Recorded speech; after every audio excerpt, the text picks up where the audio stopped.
Everyone.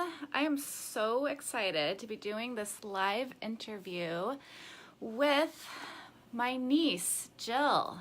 And she's going to be popping up with me here in just a minute, which is always a fun challenge. And let me add her. Okay. So excited for you guys. There you are. Did I do it? I did it. Yay. Good. All right, here we are. Hi, Jill. I was like, I don't see it, but okay. It's my first time. It's your first time. And look, Nick's already on. So fun. Hi, Nick. Nick's my nephew, and Jill's my niece. And you guys, I've been wanting to do this for a while, and here we are. Jill, okay, why in the world would I want the Facebook community to meet you? And tell me just a little bit about who you are, and then I have questions to ask you. And we'll just say hi to people as we see them popping on too. John Stewart, hi, welcome. Okay, so Okay. Jill. My name is Jill Stanford Call. I'm 29. I'm a personal trainer and an amateur boxer. My current record right now is 8-1. Okay, so that means you've won 8 fights. Is that what that means? Yeah. Okay. Yeah, I've won 8 fights, lost 1. Okay. Hi, Mindy. Hi, Scott. So you're a boxer. You don't look like a boxer. Tell me why in the world you got into boxing. Yeah, just tell us that first. How did you get into boxing? I was about 22, so I'm 29 now. So I was 22 when I first started. Honestly, I was bored. Out of high school, I was an athlete. I played lacrosse, soccer, softball, all of that. And I needed to feed my competitive side. And lifting weights in the gym just wasn't enough. So I would drive by this boxing gym every day on the way to work called Undisputed. I would pass it on the way back home. And then one day I was like, I'm going to go inside. So I go inside and I said, I want to learn how to box. And the front desk guy said, okay, what's your experience? I said, none. He's like, okay, well, how about you start with the classes first? And I was like, no, I want a trainer. I didn't want to develop any bad habits. I felt uncomfortable taking the classes and I wanted a trainer. So he's like, okay, I'll set you up with a coach and he'll call you later. So he calls me later. I end up going in and he's like, you want to box? Now, wait. Like, yeah, like, why is this like a big deal that I want to box? Like, yes, I want to box. And why so he's was like, that all right. a big deal? Why was that weird to them that you wanted to box? Because mainly because I was a girl, and this was, 6 years ago. So especially at that time, there was barely any female fighters. I was pretty much, there's like maybe 1 or 2 of us in the gym. Wow. So it's very uncommon. So now it's more trending. Really? Okay. So, but then it wasn't at all. It was just very uncommon to see a female boxing. So yeah, I ended up just going in there and he's like, all right, let's go, Barbie. And that's when I got my first boxing name, Barbie J, was from pretty much within the first 3 days of me boxing. He used to call me Barbie J. So that's where that one came from. But then it actually ended up, it only did it for a hobby at first. That's all I was doing it for, just to lose weight. I actually moved away and stopped boxing for about 2 years, and then came back and then continued to box at age 25. Okay. So when you started boxing, was it different for you than the other things you've been doing? You had been training people, you've been going to the gym, you're an athlete. What was different about boxing?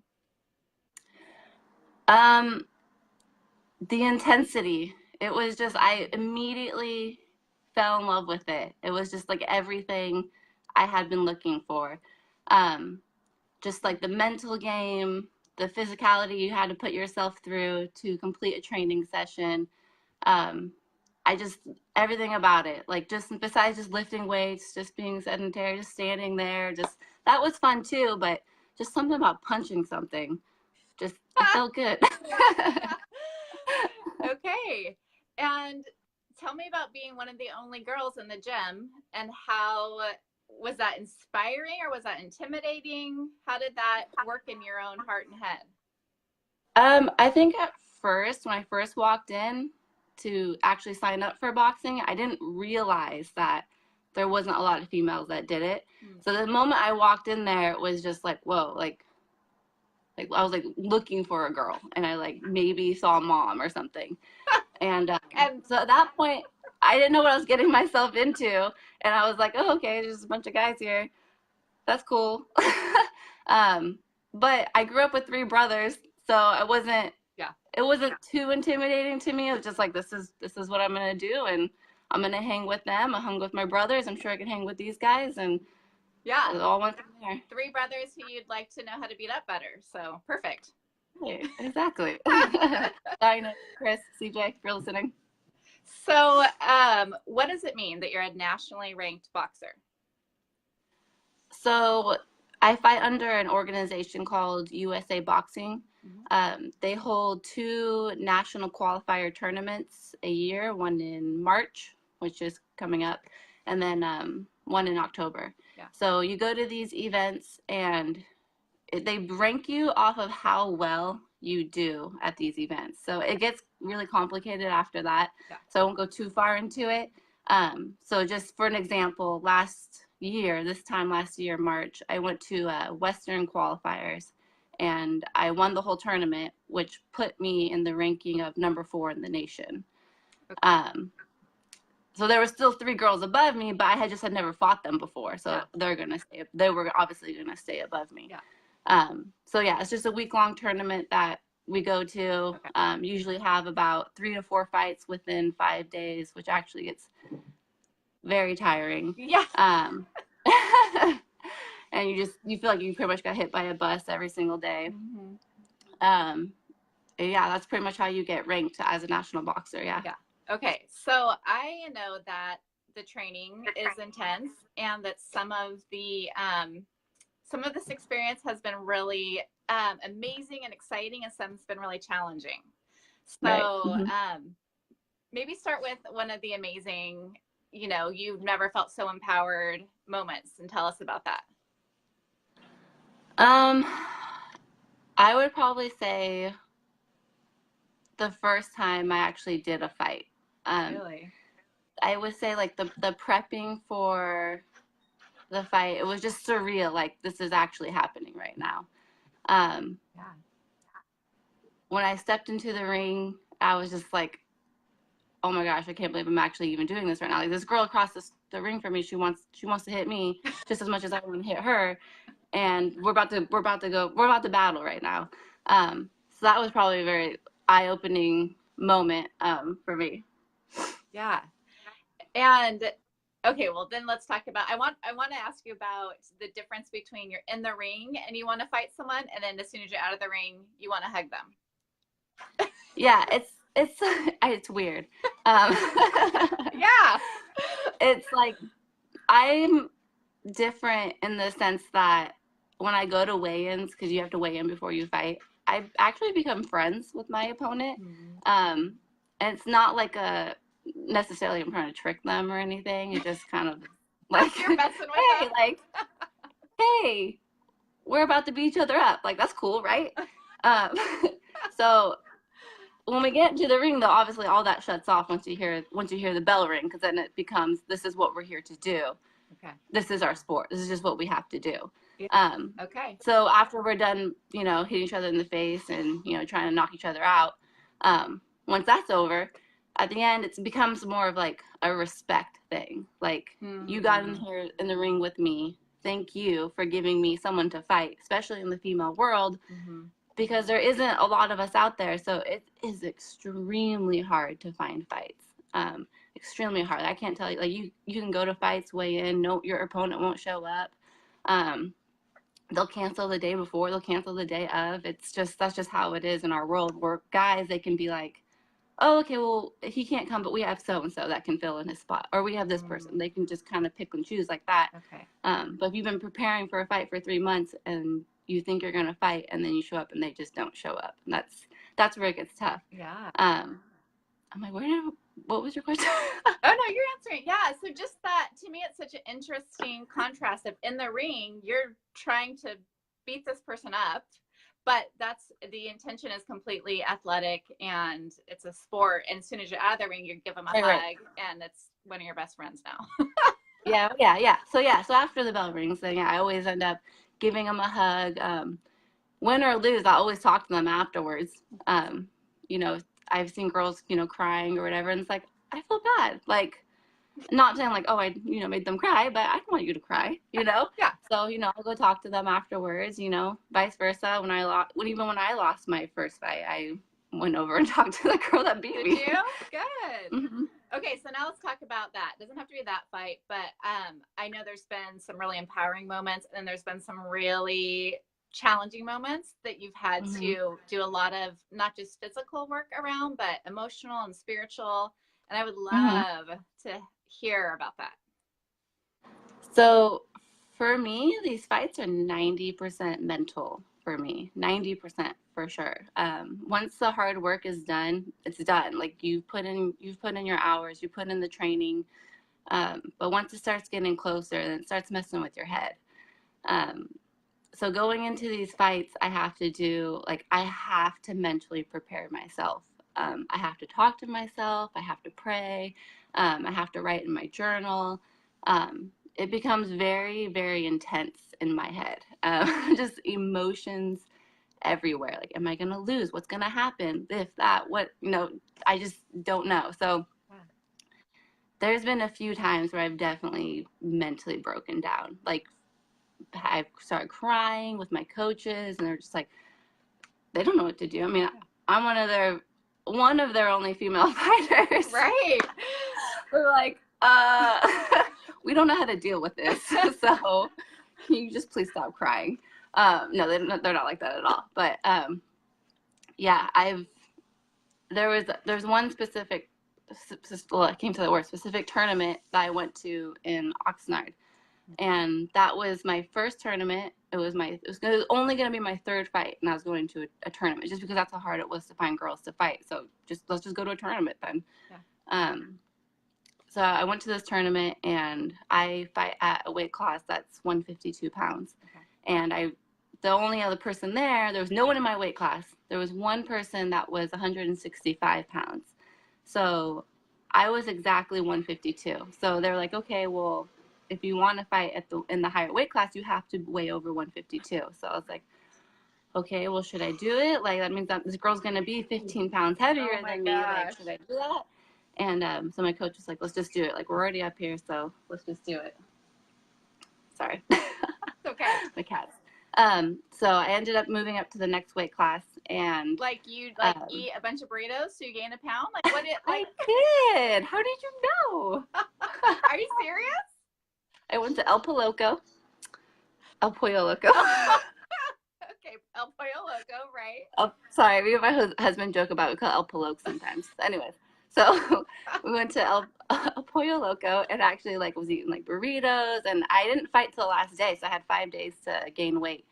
So I actually weighed in at 152.3. Oh my gosh. So I had to be above 152.0. So I was 3 ounces above. So they actually had to go double check to make sure that was okay. And they were like, okay, that's fine. Amazing. But that time I was having a hard time that week, just thinking about, oh my God, why I'm going to fight this girl that's heavier than me.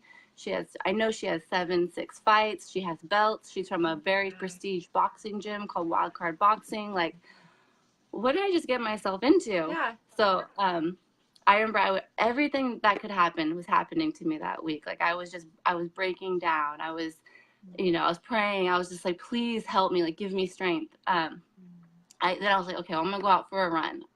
I go out for a run and I trip and I fall straight on my hands. My wrist that was already hurt. And I just honestly stayed on the ground, and I was just like, I can't do this right now. Mm-hmm. So obviously I had to get back up, but, so I ended up getting back up, go back to the room, and, I'm starting to work out with my coach, and he's holding pads for me, and I just start crying. I just lost it. I was just like, why am I here? Like, I don't deserve to be here. Wow. So he had to calm me down. He's like, we worked hard for this. Like, you can do this. So that was like a eye opener for how mentally stressing that this was on me. Like I was texting my husband, like, I'm ready to come home. Like, I don't even want to do this anymore. Like, I'm done. But for some reason I stayed. So it ends up coming to fight day, Saturday. And we are getting out. We have to leave our hotel rooms, and we have to check out at 11 a.m. in the morning. I don't fight till that night. So we're checked out of our hotels. I'm basically go by the pool, and I'm sleeping by the pool. I'm just lounging, trying to keep myself busy. Mind you, I don't end up fighting until 9 p.m. That night. So the whole day I'm just torture. Like, yeah, it was torture. And we're in Oxnard. There's nothing to do in Oxnard. It's super boring. I'm sorry. Sorry, people that are in Oxnard. No offense to all our Oxnard watchers. No offense, but pick it up. Come on. So I ended up going to the tournament. I see the girl, and she's obviously bigger than me. And I had to flip a switch. I had to, because where I was not going to let me win that fight in my head. I was just like, if I keep this mentality right now, I'm going to go in there, I'm going to lose. So I started changing my attitude. I started thinking differently. And I was telling myself, there's going to be two of us in this ring. There's a 50-50 chance that one of us is going to win. It's going to be me. I'm going to be the one taking the belt home. So I had to just talk to myself like this. Like, you trained for this. You worked hard for this. Doesn't matter where she is, how many fights she has. I trained just as hard, if not harder. And if anything, I have more of a mental game and a heart that I can put out there. So I went in the ring, bell rang, and I won the fight. Wow. It was tough, and I honestly could feel her weight, and I had to fight her backwards because she was so heavy that she kept coming forward. I couldn't push her back away from me, so I kept going. I had to basically circle backwards the whole time. Oh my gosh. So that was probably one of the more intense mental fights that I had. So you felt like you didn't deserve to be there. Tell me about that. Why, and how did you work through that? So for me, a lot of my struggle is my mentality. I have a lot of, or I don't want to say, I've been working on it, but I have a lot of self-doubt. So I really doubt myself. Yeah. Welcome to the party. So it was just a matter of, I didn't think I could do it. And like, even though I knew I could do it, you get these voices in your head saying, you can't do it. You can't do this. Why are you here? You can't do this. So that was what I was going through. And it's been tough to overcome those thoughts in my head, because it's every single. What's happening? Sorry, my husband's in here. Oh, awesome. Okay. Live video, real life. Sorry, I don't know where I was. No. I mean, this is so good. You're just, I just can't. I've obviously had self-doubt and had to talk to myself and tell myself what's true and believe something different. But this example of it literally in a ring with one other person who's trying to bash your face in just intensifies the scenario so much. And I feel like it's forced you to have to really change your mindset right in the moment and completely shift. Most of us, it's not so consequential. So I think we get lazy with it, you know? So that's what's so interesting, inspiring to me about your story is it's like you said, it's like, if I don't, I will lose. So I have to. Yeah. It's definitely you can't play boxing. You can play soccer. You can play softball. You can't play boxing. Like, you are literally putting your life on the line every time you step in the ring. Oh my gosh. It's like, I mean, you can get hurt. That's how it is. Is you can't get hurt. So you better move your head, or you better fight back. Those are pretty much your options right there. Or you can quit. And I don't quit. So how has this translated into other parts of your life? Like changing a mindset. I can do this. I'm assuming that boxing isn't the only area where you sometimes feel like I don't deserve this, or I have doubt. Yeah, boxing really helped me change how I like my perspective in life. So I'm definitely more like disciplined, and when I see something, it's like I have the attitude of, now I'm like, I know I can do it. If I can do that, seriously, right? I can do this. So it's definitely made other things seem easier in a way. But even like in my professional life, it's like, okay, if I can become a nationally ranked boxer within, let's see, it was a year and a few months, a year and some change when I first started boxing. If I can become a nationally ranked boxer, it made me feel like I could pretty much do anything. So like even in like my professional life, it's like, well, I can be successful then. I can be successful here. I can be successful there. If I want to do that, I can do that. Like it made me feel like I could do anything. Amazing. Where would you say most of your strength is drawn from? Definitely God, for sure. Okay. There's absolutely no way that I could do this without him, for sure. Just the courage and the perseverance that he gives me. There's literally been times that I've been in the ring fighting, like actually fighting, and in my head I have to say, God, give me strength. Like no joke. And it's just like my arms just like, I don't even know I'm controlling them. They're just like, somehow they just keep moving, because you get to a point where you're so tired, you feel like you have no control over your body. Like that's just like, I felt like I was done. My arms couldn't move. Somehow it's like I stepped out of my body and I just can see my arms still moving. I don't know how. I was like, throwing it from your shoulders or something. I don't know. But like people ask me what music do you listen to before you get in the ring? Like what hypes you up? And it's like, I could just listen to Christian music. Do you really? That's hilarious.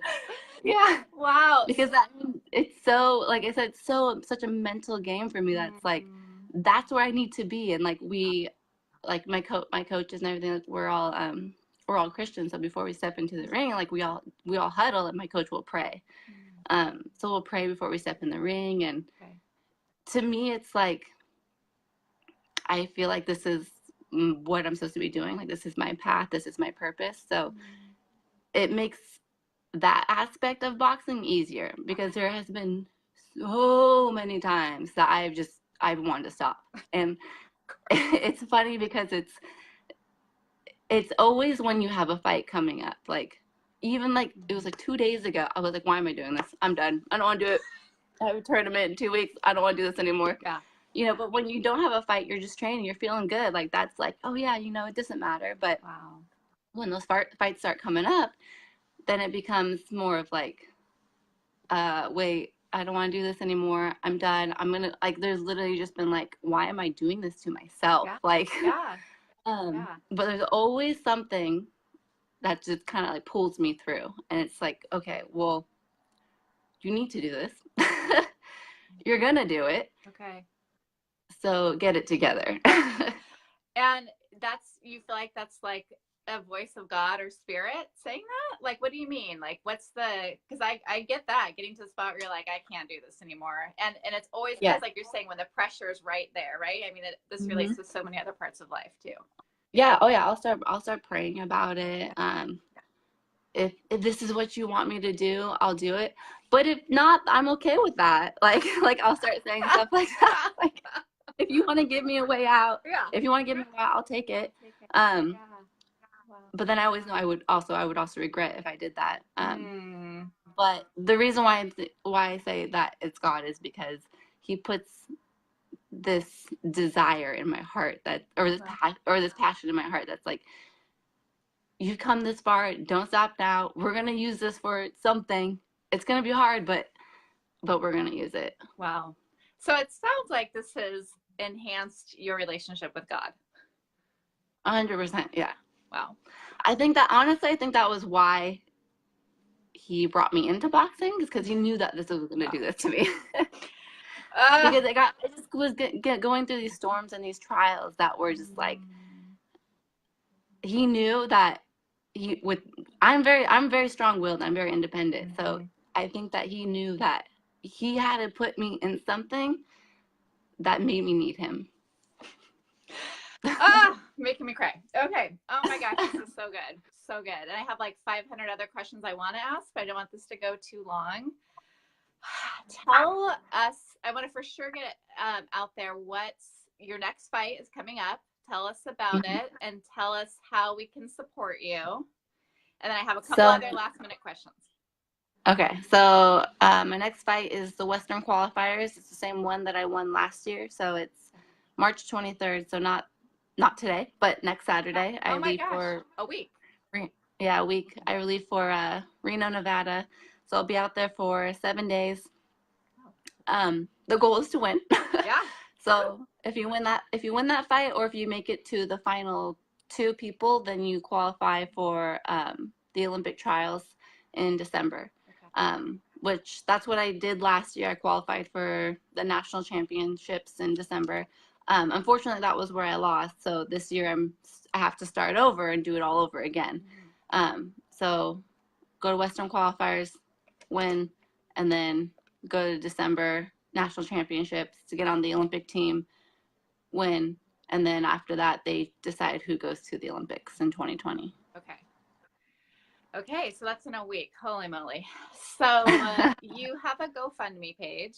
Tell me Yes. why, and we'll link it underneath when we're done here. But so I have a GoFundMe page because these tournaments get very expensive. Obviously we're taking time off of our regular lives, and I'm a personal trainer, so I work for myself. So if I don't work, I don't get paid. So basically I have to take a whole week off, lose that money that I would normally be making, but then also spend it on hotels, Airbnbs, being there, and all that. So it gets tough, especially because we have to do them so often. Yeah. Okay. And so I have a GoFundMe page. Yeah, and I feel like I want to tell the world that you personally train elderly people in boxing. Yes. One of the groups of people you train, because yes, that makes my heart so happy that you do that. They make me happy too. Yeah, my main clientele, they're are between ages 80 and 100. Wait, you have a 100-year-old? I have a 99-year-old. Oh my god. That's my oldest. Amazing. Yeah. So and you're teaching but they're awesome. Yeah. It's like hanging out with your grandparents every day.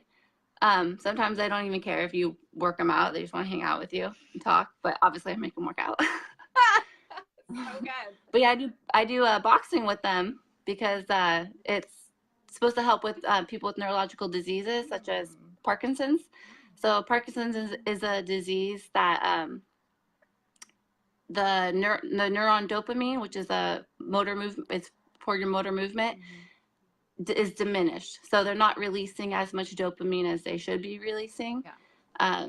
So what boxing is supposed to do is like a physical crossword puzzle. So as they're boxing, it's supposed to be helping them release more dopamine into the brain because they're having to switch left, right, 1, 2, 3, 4, and they're having to do these combinations.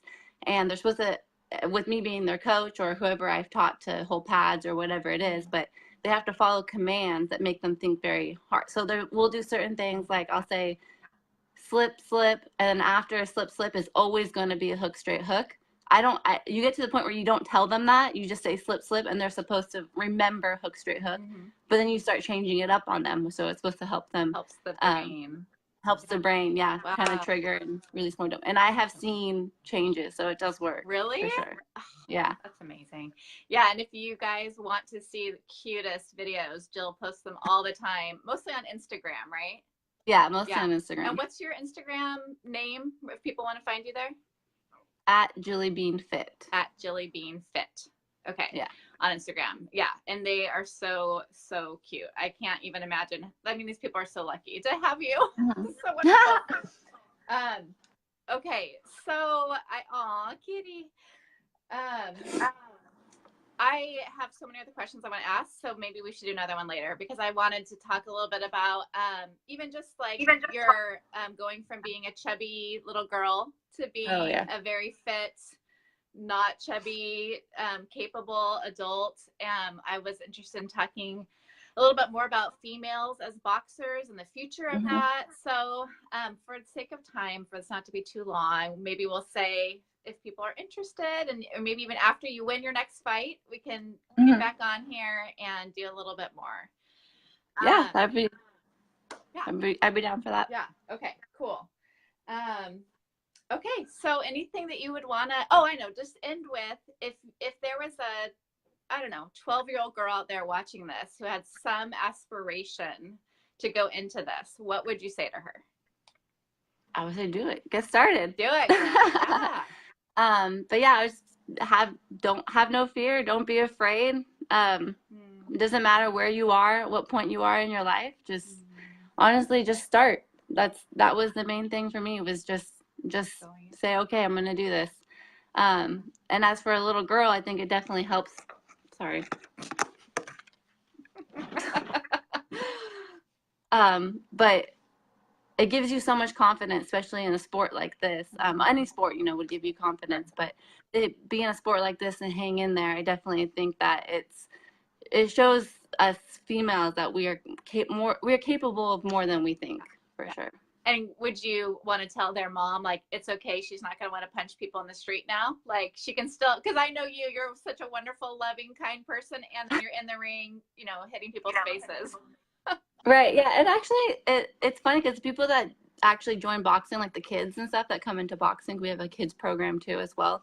They actually end up getting into less fights than they would if they didn't box, because now they know how to fight. And if they would, they're confident, and they know, because with our coaches and everything, like, it's very looked down upon to do street fighting, so anything like that. If you do, you come into the gym, the coaches are going to find out about it by the parents, the school, or something. And then you do not want to have your coaches be on you for that. And then you end up not being able to fight for real. Yeah. So. Oh, that's so good. I didn't know that. Okay. All right. Oh, Jill, thank you for being on here. I just love you and love your story, and love seeing what God's done in your life, and can't wait to see what's next. And I know, because I know you, that whatever it is, however these next fights go, that it's only going to make you stronger, because I've seen it happen. So, yeah. Thank you. I have one more thing. Yeah, good. So you didn't know. This is a surprise for you too, because you didn't know. Oh dear. That you were preparing me to do an interview with KUSI. I just found out last night. Oh my gosh! So I decided to wait till tell you today, because I talked to my coach about it and he agreed. And I was like, it's so funny, because my aunt just asked me all these questions, and I've been like, thinking about, how to answer the questions more, like, really thinking about my journey and whatnot. And then she reached out to me last night asking me to do a story on KUSI. So right now the plan is to film on this coming Wednesday before I go. So I don't know when it would air or anything like that yet. That's so exciting. So thank you for making me think more. That's my specialty in life. That's amazing. Okay, we'll definitely once we know the day and time, we'll post that below this too, for people who watch this and are interested in seeing you professionally interviewed. Oh my gosh, that's so exciting. I love it. All right, so we're going to post the GoFundMe page if anyone wants to support Jill, and I really encourage you guys to follow her, because she's posts lots of fun things. It's inspiring. Right. Thank you. Thank you. And thanks for all of you who are on live and the comments. And yeah, so fun. All right. Bye, everyone. Adios.